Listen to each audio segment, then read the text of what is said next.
In early 1943, the German forces were pulling back across the Soviet front after the defeat at Stalingrad. While most units retreat, Lieutenant Philip and his tank crew are ordered to stay behind and delay the enemy at a key bridge. The bridge is set to be destroyed, and their task is to prevent the opposing forces from crossing before that happens. As the countdown begins, Philip keeps his tank in position, holding the line under heavy fire. With only minutes left, he finally commands his crew to withdraw. They drive onto the bridge as enemy troops and aircraft attack them. The tank is hit and catches fire, with smoke and flames spreading inside, but the crew keeps moving. Near the end of the crossing, Philip notices a deer standing on the bridge. Moments later, they make it across just before the explosion. After surviving the escape, Philip is assigned a new task known as Mission Labyrinth. He moves to active combat zones to reunite with his unit. The crew repairs the damaged tank and prepares for another operation. Philip informs them that they must leave immediately and travel east across the Selle River into contested territory. Their objective is to locate Colonel von Hardenberg and bring him back alive. Von Hardenberg was believed to have died at Stalingrad, but new information confirms he survived. He is thought to be hiding in an underground bunker complex east of Novinar. Because the mission involves sensitive information, the crew is sent alone. Philip orders the tank readied, and they depart. During the journey, the crew discusses von Hardenberg's past. He remained with the 6th Army during the Stalingrad collapse and survived severe injuries, including the loss of a hand. Trapped under rubble, he cut it off to escape. Some soldiers believe he may have switched sides, while others say he survived by staying hidden. When he returned, he was sent back to the front. Philip explains that von Hardenberg had been working on a classified withdrawal plan and carries vital military information that must not be captured. After hours of travel, night falls, and the crew hides the tank in a forest to rest. Philip and Michelle take the first watch together. Michelle mentions that his girlfriend warned him about spirits in the woods. The others make fun of him for believing this. Later, Philip tells Michelle to ignore the teasing, explaining that Fell lost his young son in the war and may act harshly because of it. The next morning, the crew resumes their journey.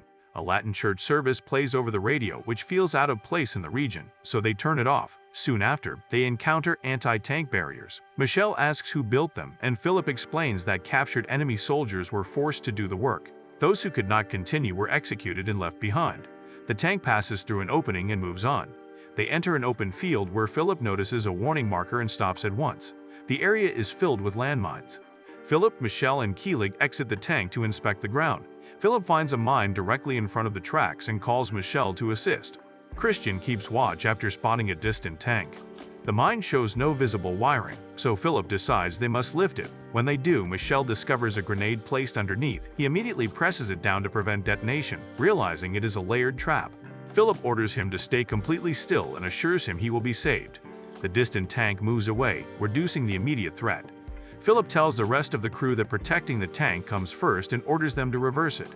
Once the tank is clear, Philip instructs Michelle to slowly remove his hand. Michelle does so carefully, and the device does not explode. The crew retreats behind the tank. Philip hands Michelle a rope and explains the plan. Michelle pulls it, triggering the mine, which then sets off the surrounding explosives. After the blasts end, the crew returns to the tank and continues their mission forward. As they move on, Philip's thoughts drift to his family, but an unsettling memory interrupts him. Without warning, a heavily armored tank opens fire on them. A direct hit would destroy their vehicle.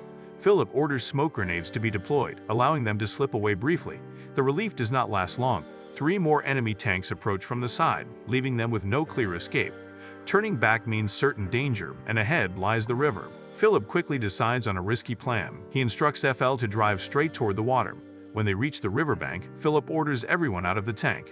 He tells the crew to prepare the Tiger tank for an underwater crossing.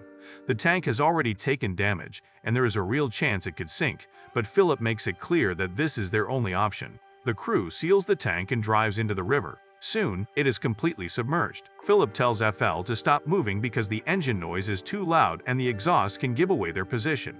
He orders the engine shut down.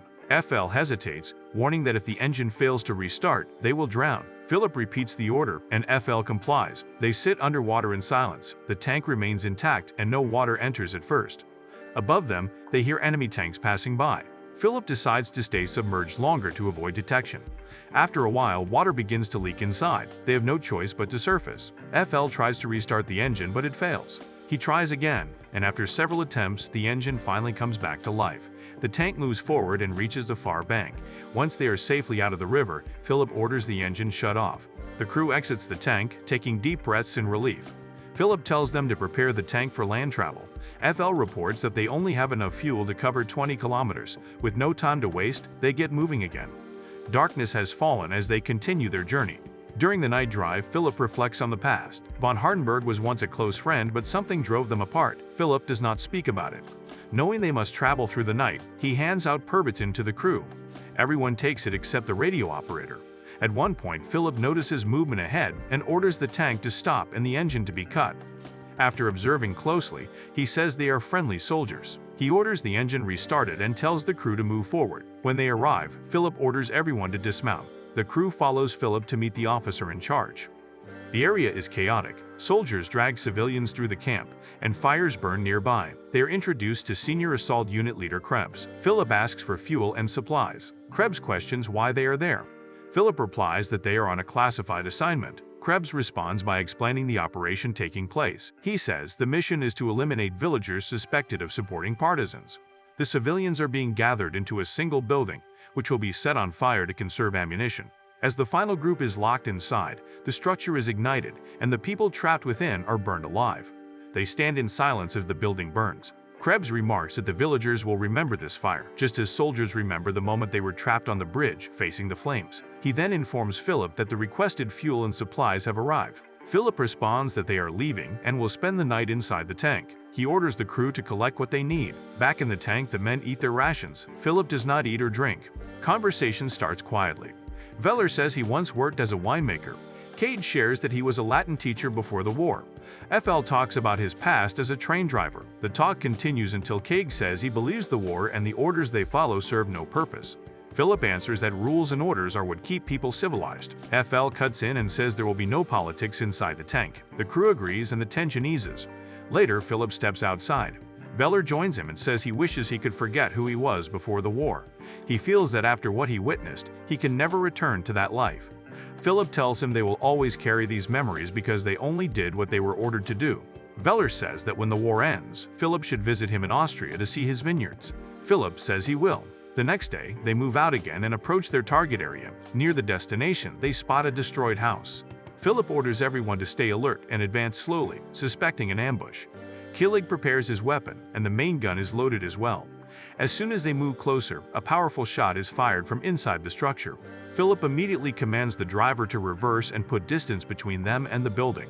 From farther back, they fire at the house, but the weapon inside remains unharmed. They soon realize they are facing a heavily armored SU tank. A single hit from it could destroy them. Small arms fire has no effect, and even their main cannon cannot penetrate its armor. Philip orders a change in position to try attacking from the side. As they move, the tank's exhaust system is damaged. Smoke grenades are deployed to cover their retreat. One enemy shot lands close to Killig, leaving the crew shaken. Philip notes that the enemy tank is powerful but slow. He orders them forward again and instructs the gunner to stay focused. They advance carefully, stop, and fire smaller rounds while waiting for the right opening to strike. The tank moves ahead and suddenly drops into a crater left by the earlier blast. Philip immediately orders the crew to fire. They manage to destroy the enemy vehicle, but the victory comes at a cost. Killig is badly wounded. A sharp piece of metal from the explosion has pierced his body, and it is clear he will not survive. Killig asks to be taken out of the tank so he can die in the open air. The crew carries him outside. As he lies there, he asks Philip whether his conflict with von Hardenberg is personal.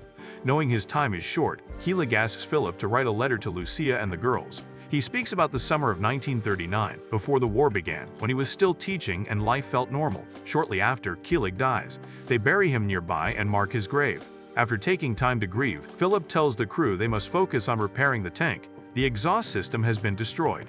Michelle approaches the wreck of the enemy tank, notices something strange, and calls the others over. Inside, all the enemy soldiers are reduced to skeletons. Bodies do not decay that quickly, and the sight unsettles everyone. Veller says they should turn back and report that they could not find von Hardenberg. He believes something is wrong in this area. Philip refuses, saying they are only 20 kilometers from their goal. Mel points out that the damaged exhaust limits how far the tank can travel. Philip orders him to repair it using parts taken from the destroyed SU tank. Mel says the repairs will only allow them to drive another 30 kilometers. Philip insists there will be supplies at the bunker. Philip stares at the remains of the soldiers and memories from his past return. Once the tank is repaired enough to move, they continue forward. Philip tells Michelle to turn on the radio. A man speaking Latin comes through the signal, and Michelle lets the others hear it. Philip orders the radio turned off. Veller asks how long they plan to keep driving. Philip replies that they will continue until they find von Hardenberg and bring him back. Veller responds that there is no home left to return to, as the army keeps falling back. He questions why von Hardenberg is so important. He suggests that the colonel may have already shared information with the enemy, or that this mission is driven by a personal issue between Philip and von Hardenberg. If that is the case, Veller asks why the rest of the crew should be involved. Philip argues that if the Russians capture von Hardenberg first, they will push even deeper into their territory. Veller answers that the enemy is already there, and that they are driving toward their own deaths. He accuses Philip of taking reckless risks, and says his judgment is no longer sound. Veller calls for a vote to remove Philip from command. Philip agrees to the vote and asks the others to decide as well. Michelle supports Philip. Another crew member also votes for him, saying they have faced every risk together and he will not turn against his commander. Philip tells Veller he will not report what just happened. Philip studies the map, but his compass is no longer working. His watch has been frozen at 12 o'clock since the bridge explosion. As they continue, rain begins to fall. Philip keeps thinking about a burning building. The rain later stops, and they reach a new area. Philip orders the tank to halt. He tells the crew to get out and take their weapons with them. He has spotted footprints on the ground made by German soldiers. They follow the trail and discover a tripwire grenade. It is German as well. They avoid it and move on. Soon, they find the remains of paratroopers in an advanced state of decay. Philip says these soldiers must have been sent on the same mission before them and did not succeed. They finally locate the bunker and enter it. Inside, several soldiers are drinking and celebrating. Philip announces that he has come to retrieve Colonel von Hardenberg. One of the soldiers says he already knows and tells Philip to follow him alone. As they walk, Philip remembers their retreat from Neber and a telegram he received that day. The soldier escorts Philip part of the way, points out the remaining path, and leaves him. Philip reaches von Hardenberg and is stunned to see his old friend alive. Von Hardenberg says he's been expecting him. Philip tells him they need to leave immediately. Von Hardenberg laughs and questions why they would send such a small tank to retrieve him. He asks what Philip would do if he refused to go. He knows Philip will force him to comply to complete the mission. Von Hardenberg invites Philip to eat with him. While they sit, he asks Philip what they did at Stalingrad. Philip's recurring memory comes from that place. Russian soldiers had taken shelter with women and children. They were ordered to burn the shelter. Von Hardenberg hesitated, but Philip told him to follow orders. Von Hardenberg obeyed. Philip fired the tank and everyone inside was burned alive. Philip says the choice was not theirs. They were following commands. The food around them begins to rot. Von Hardenberg says that everything that has happened is because of Philip. Philip insists he is there to complete his mission and says Colonel Richter sent him. Von Hardenberg questions whether Richter ever truly existed. He points out signs that something is wrong, including the stopped watch and the broken compass. He says all of this is taking place inside Philip's mind. Von Hardenberg tells Philip to return to the bridge and asks why he delayed giving the retreat order, something he would never normally do. Philip remembers the telegram he received earlier.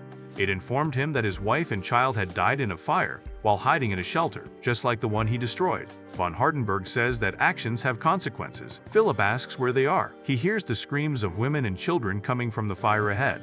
Von Hardenberg tells him that Philip's journey ends here and that his own ended long ago. He says he died years earlier. He leads Philip toward the flames. Philip suddenly returns to awareness and finds himself back on the bridge. Everything that followed had taken place in his mind. Philip and his crew died on the bridge, and that is where the story ends.